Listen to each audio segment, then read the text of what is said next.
Hoje, a proposta de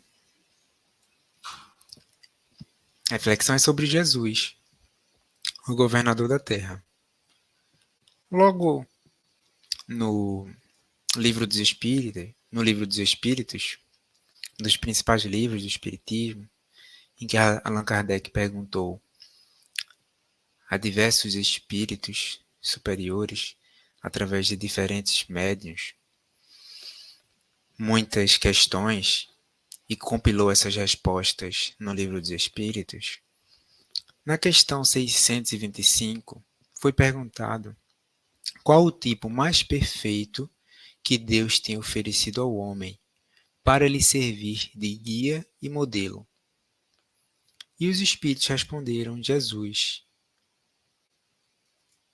Assim, Jesus é o nosso modelo, é o nosso guia, é o espírito mais evoluído que temos conhecimento.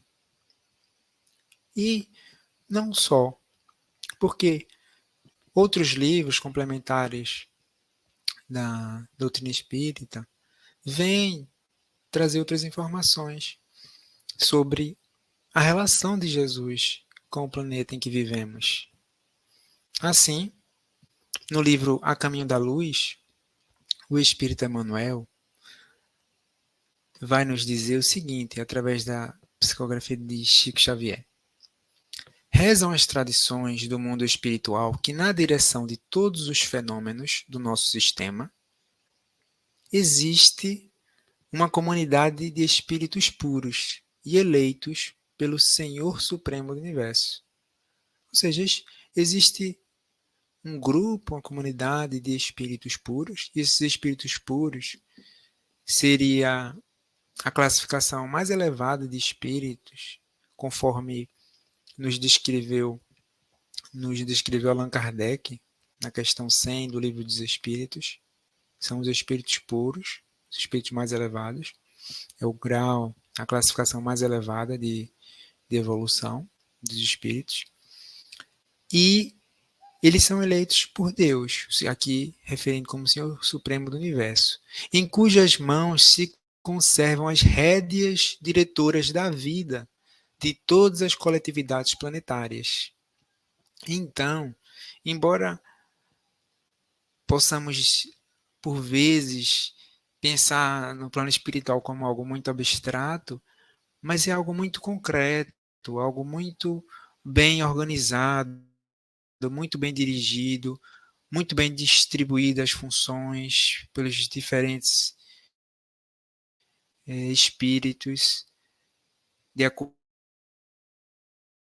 E com a governança do sistema, no caso aqui, sistema solar, não seria diferente. De modo que ele continua dizendo: essa comunidade de seres angélicos e perfeitos, da qual é Jesus um dos membros divinos. Então, é um grupo de espíritos do qual Jesus é um dos membros. Ao que foi dado saber, apenas já se reuniu nas proximidades da Terra para a solução de problemas decisivos da organização e da direção do nosso planeta, naturalmente tendo muitas atribuições e um espaço de responsabilidade muito grande. Ele refere aqui que esses espíritos, enquanto grupo, só se reuniram por 2 vezes no curso dos milênios conhecidos. Então, isso nos faz lembrar uma parte do Evangelho de João, em que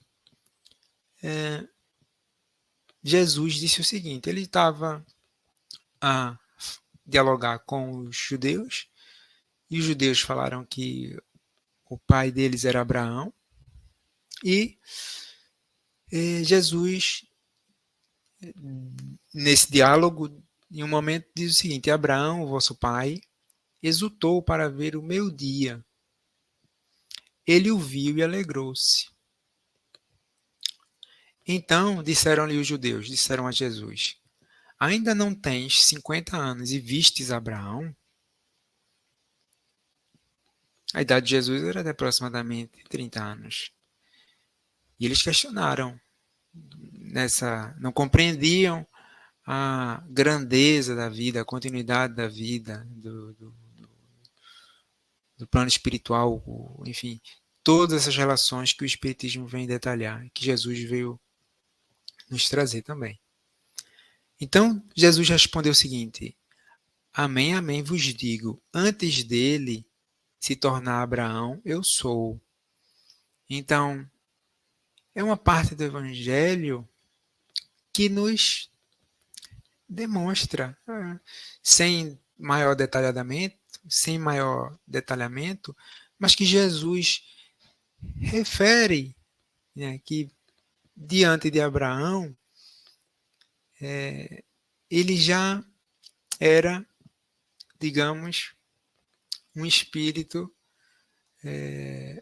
mais evoluído, né? Ele falou de uma forma aqui muito sutil, né? Porque sabemos que os espíritos superiores eles não têm a pretensão de se vangloriar, mas no papel que Jesus tinha de vir esclarecer a humanidade, ele tinha que ser transparente e explicar para as pessoas compreenderem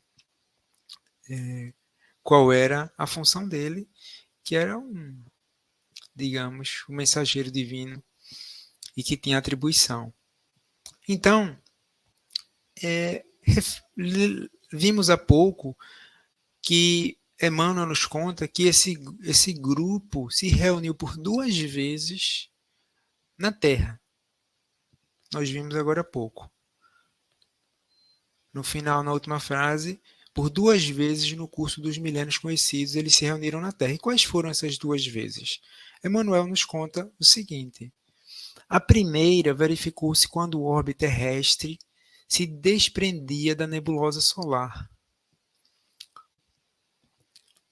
a fim de que se lançassem no tempo e no espaço as balizas do nosso sistema cosmogônico e os pródromos da vida na matéria em ignição do planeta.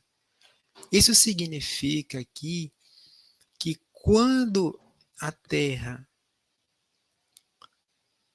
o orbe terrestre se desprendeu da nebulosa solar, para depois então se formar e se formando o planeta durante bilhões de anos que conhecemos, Jesus já fazia parte desse grupo de espíritos que dirigiam o sistema de planetas.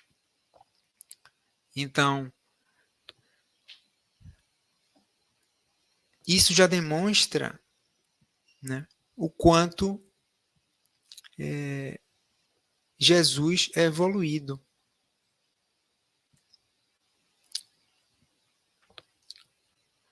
Para podermos comparar essa evolução de Jesus na medida do possível com a nossa evolução, vamos ver no livro Evolução em Dois Mundos que o espírito André Luiz nos conta o seguinte, através da mediunidade de Chico Xavier e Valdo Vieira. Com a supervisão celeste, o princípio inteligente gastou, desde os vírus e as bactérias das primeiras horas do protoplasma na Terra, mais ou menos 15 milhões de séculos. Ou seja, 1,5 mil milhões de anos, a fim de que pudesse, como ser pensante, embora em fase embrionária da razão, lançar as suas primeiras emissões de pensamento contínuo para os espaços cósmicos.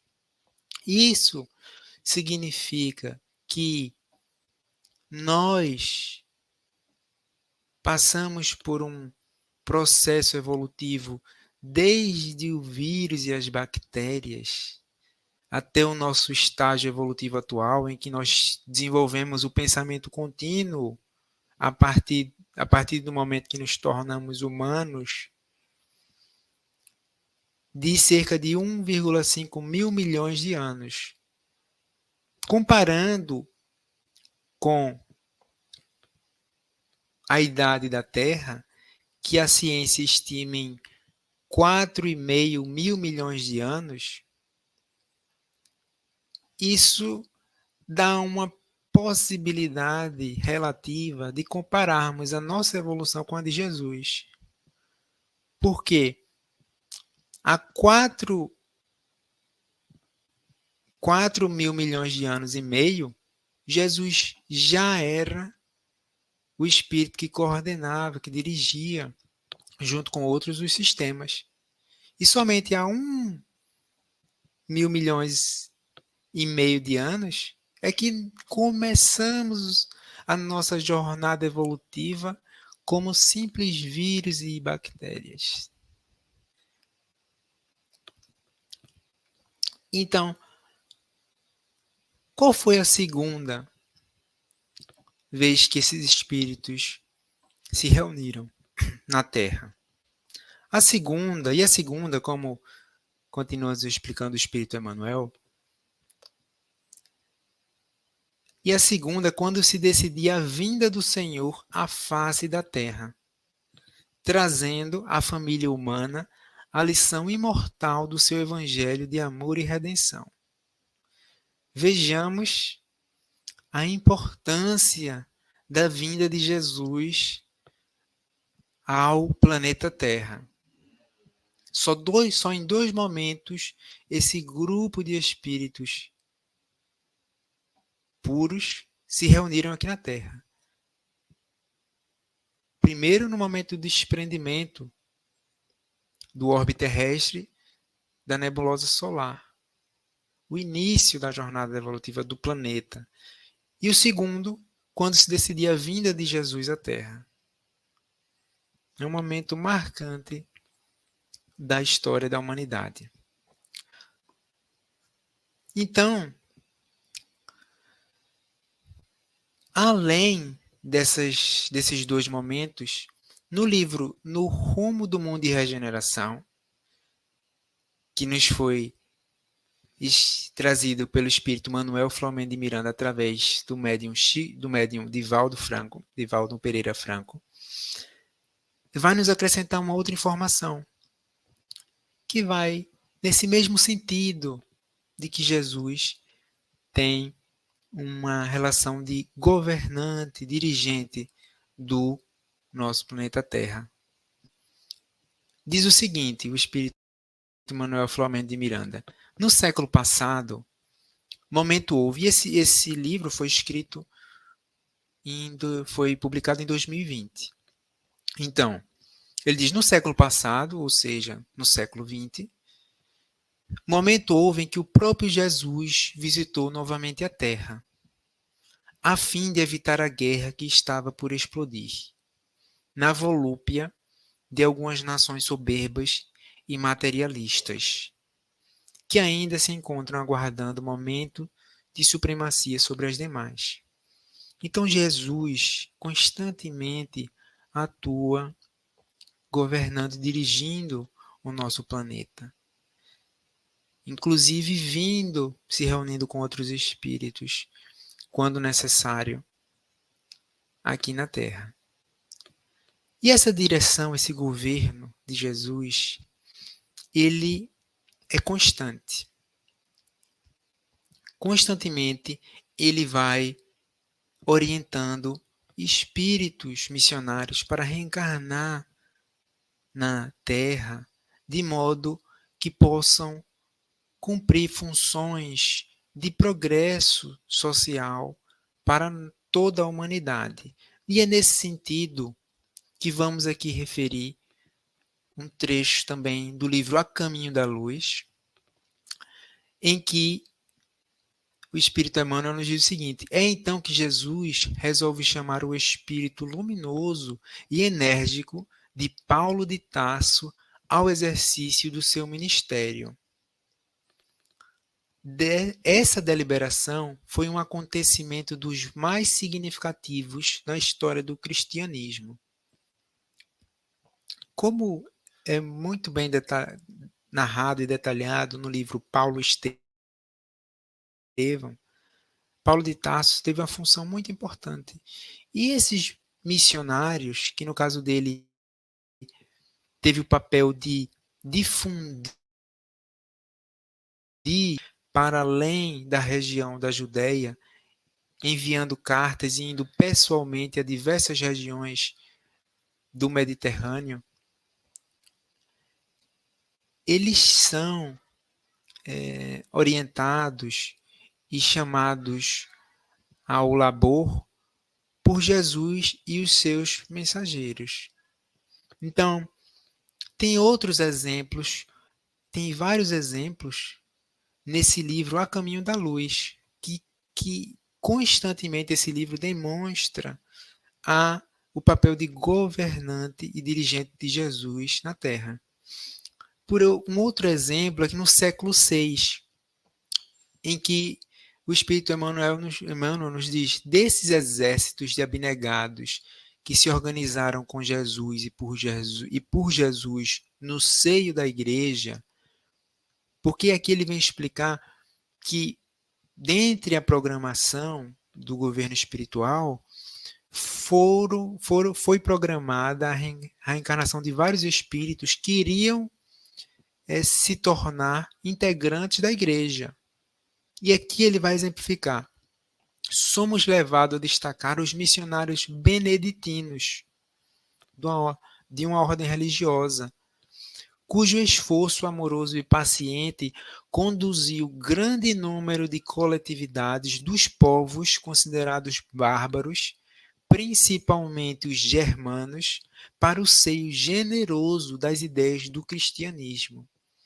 Então, uma forma muito relevante de fazer com que a humanidade progrida é ir organizando espíritos que possam auxiliar a humanidade por meio de trabalhos no bem, que não só possam agir melhorando as regiões por onde passam, mas também servir de exemplo para que outros possam ver o exemplo e multiplicar o bem, a ação no bem. Então, um outro exemplo, referido também no livro A Caminho da Luz, é o seguinte: é depois dessa época que Jesus permite a reencarnação de um dos mais nobres imperadores romanos, ansioso de auxiliar o espírito europeu na sua amargurada decadência. Essa entidade renasceu então sob o nome de Carlos Magno, o verdadeiro reorganizador dos elementos dispersos para a fundação do mundo ocidental. Então, constantemente, Jesus vai enviando espíritos para auxiliar o progresso da humanidade. É natural que, diante da lei do livre-arbítrio, esses espíritos possam cumprir o planeamento reencarnatório em maior ou menor medida. Mas não cessa esse governo espiritual de enviar espíritos para auxiliar a humanidade. Então, a partir do momento que nós vamos compreendendo essa forma de evolução, ganhamos, de certo modo, uma melhor compreensão de como essa evolução se dá. Vão reencarnando os espíritos que melhor contribuem para a humanidade. Naturalmente, Deus e Jesus não quer que nenhum se perca. Então, o objetivo não é simplesmente que espíritos mais evoluídos reencarnem na Terra, mas que os espíritos que ainda não estão em um grau mais evoluído possam buscar essa evolução, para que não tenham o progresso retardado, demorado. Então, um outro exemplo desse governo espiritual é referido no livro A Caminho da Luz. Foi nesse movimento de restauração que Hildebrando, conhecido como Gregório VII, ouvindo as inspirações que lhe desciam ao coração do plano invisível, preparou-se para a missão que o esperava no Vaticano. Foi um Papa, Gregório VII. Sua figura é das mais importantes do século XI pela fé e pela sinceridade que lhe caracterizam as atitudes. Então, assim como Jesus mandava missionários que vinham trabalhar dentro da igreja, também tinha os missionários que vinham trabalhar fora da igreja. Nesse caso está Pedro de Val, que, embora sendo um homem de negócios em Lyon, na França, desligou-se de todos os laços que o prendiam às riquezas humanas, despojando-se de todos os bens em favor dos pobres e necessitados, comovido com a leitura da exemplificação de Jesus no seu evangelho de amor e redenção. Esse homem extraordinário, a quem fora cometida a missão de instrumento da vontade do Senhor, mandou traduzir os livros sagrados para leitura pública e, junto de outros companheiros que passaram a história com o nome de valdenses, iniciou o amplo movimento de pregações evangélicas à maneira dos tempos apostólicos.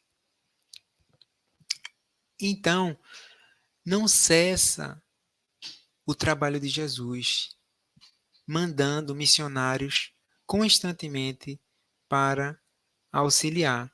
De modo que, se a Inquisição preocupou longamente as autoridades da Igreja antes da sua fundação, o Negro Projeto preocupava igualmente o espaço, ou seja, o governo espiritual, onde se aprestaram providências e medidas de renovação educativa. Estão constantemente analisando as circunstâncias do planeta e preparando medidas para que nós possamos evoluir, ter exemplos, auxílio de espíritos missionários. E, por isso, um dos maiores apóstolos de Jesus desceu à carne, com o nome de Francisco de Assis. Então, foram apenas aqui alguns exemplos do papel decisivo de Jesus na gestão, no governo do planeta. Apenas alguns, diante de tantos exemplos que vemos nos livros espíritas do governo, do papel de Jesus no governo da Terra.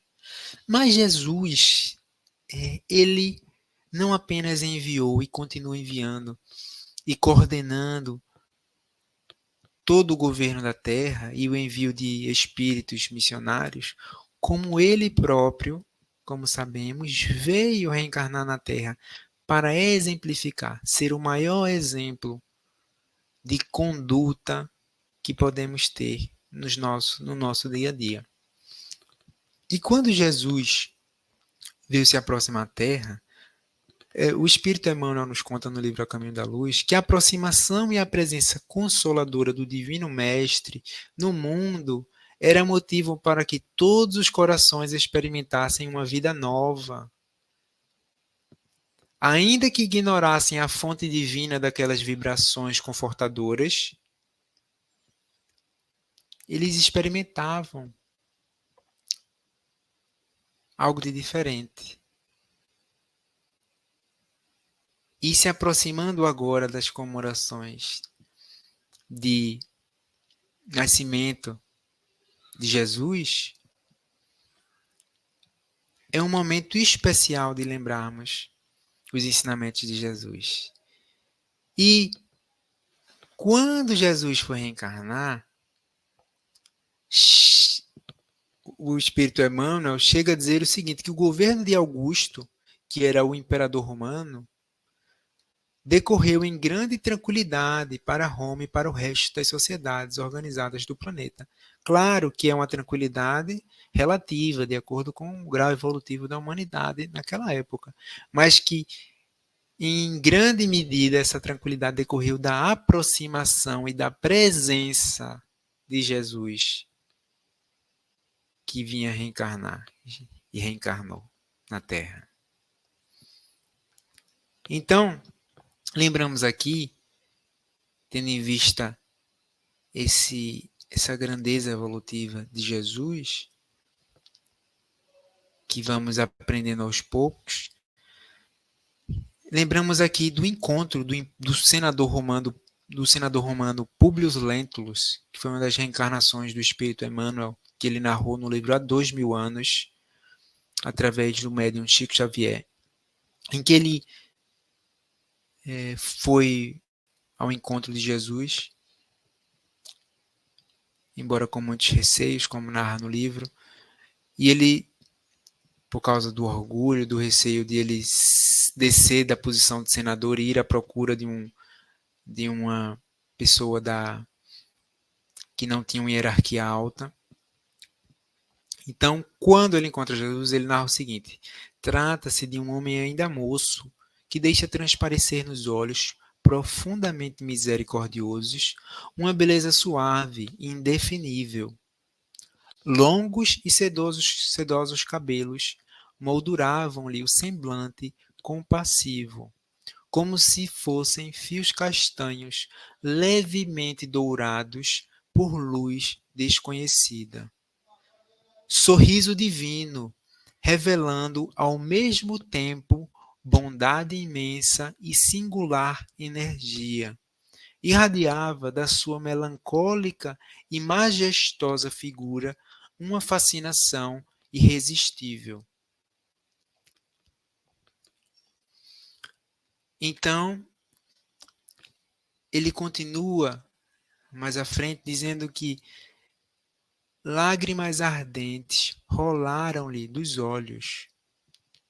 Isso do senador Publius Lentulus, que raras vezes haviam chorado, e força misteriosa e invencível fê-lo ajoelhar-se na relva lavada em luar. Desejou falar, mas tinha o peito sufocado e oprimido. De espírito para espírito, de coração para coração. Jesus disse o seguinte: senador, por que me procuras? E continua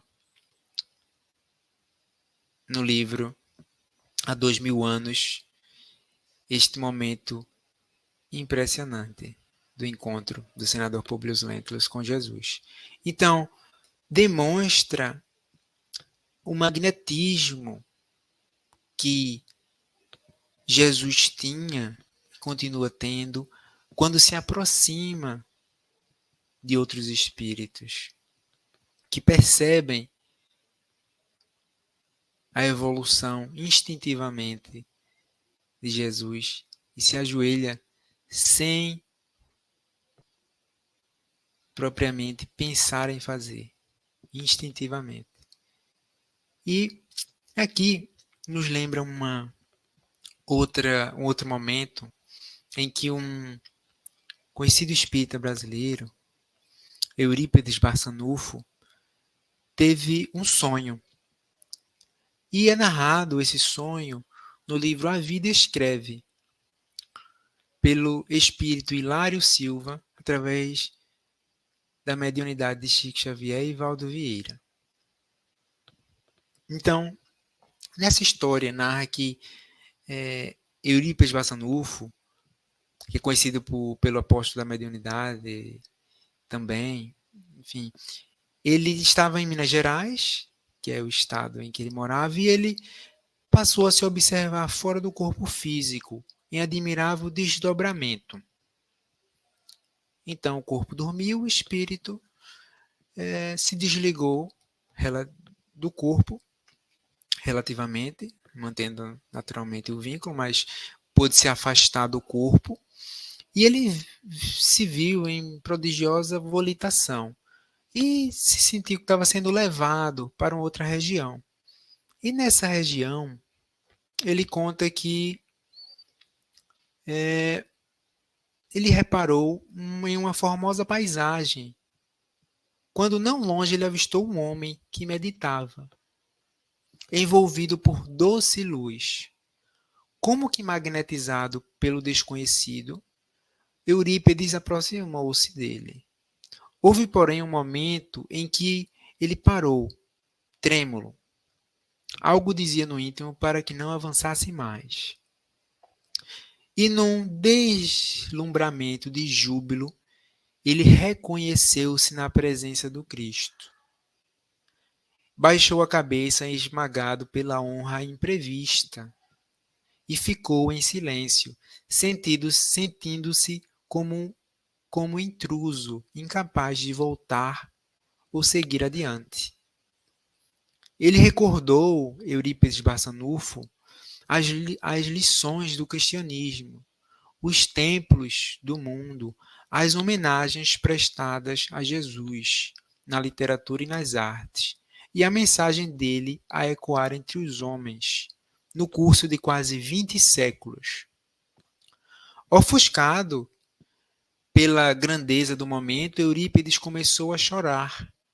Grossas lágrimas banhavam-lhe o rosto, quando adquiriu coragem e ergueu os olhos, humilde. Viu, porém, que Jesus também chorava. Trespassado de súbito sofrimento, por ver-lhe o pranto, Eurípides desejou fazer algo que pudesse reconfortar Jesus. Afagar-lhe as mãos ou estirar-se à maneira de um cão leal a seus pés. Nessa linha de pensamento, não se conteve. Eurípides abriu a boca e falou suplicante: Senhor, por que choras? O interpelado, Jesus, não respondeu. Mas Eurípides, desejando certificar-se de que era ouvido, repetiu: Choras pelos descrentes do mundo?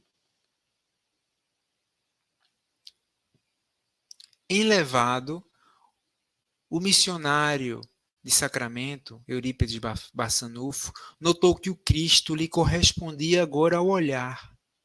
E após um instante de atenção, respondeu em voz muito doce: Não, meu filho, não sofro pelos descrentes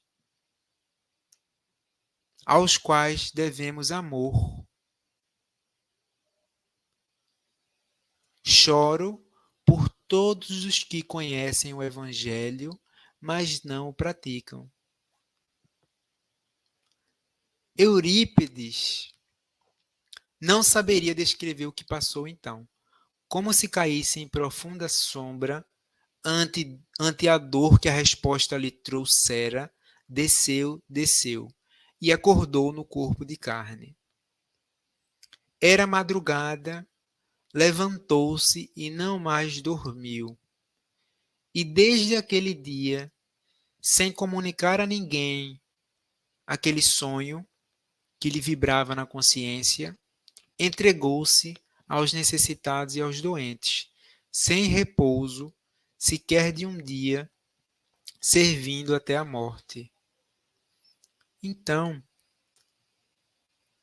com esse exemplo de Eurípides Barçanufo, que fundou no Brasil o primeiro colégio espírita para crianças órfãos,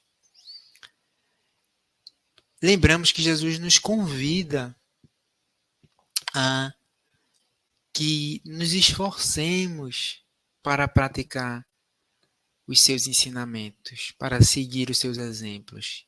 Exige esforço, exige que nós superemos o nosso egoísmo, nos esforcemos para superar o nosso egoísmo, nos esforcemos para superar o nosso orgulho, mas que à medida que vamos fazendo isso, vamos progredindo e vamos percebendo e sentindo a felicidade do progresso e da evolução. E para finalizar, relembramos o momento em que Jesus nos diz o grande mandamento no Evangelho de Mateus: Amarás o Senhor teu Deus com todo o teu coração, com toda a tua alma e com toda a tua mente. Este é o primeiro e grande mandamento. O segundo, semelhante a este, amarás o teu próximo como a ti mesmo. Nestes dois mandamentos está depurada toda a lei e os profetas.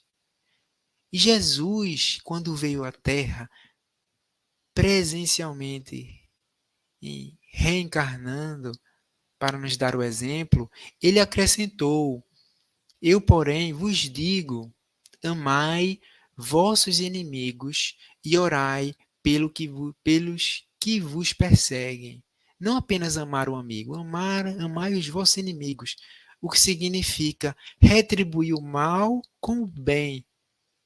Não é que vamos amar da mesma forma que amamos o nosso amigo, mas vamos sempre retribuir o mal com o bem.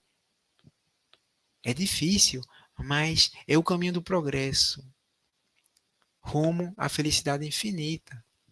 É o que Jesus veio exemplificar para nós. Então nós, amando o nosso inimigo e orando pelo que nos perseguem, vamos fazer com que nos tornemos filhos do nosso Pai, que está nos céus. Porque o sol, ele desponta sobre os maus e os bons, e cai chuva sobre justos e injustos. Porque Deus quer o bem de todos, não devemos fazer mal a ninguém. Retribuir o mal com o bem. E por fim, na última ceia, Jesus falou para os seus discípulos o seguinte, no evangelho que ficou registrado no Evangelho de João: Um novo mandamento vos dou, que vos ameis uns aos outros, assim como vos amei, que também vos ameis uns aos outros. É nisto que todos conhecerão que sois meus discípulos, se tiverdes amor uns aos outros. Não é em nenhuma outra característica, em nenhuma outra atitude. É através do amor que temos uns aos outros, enquanto humanidade, que podemos ser reconhecidos como os discípulos de Jesus.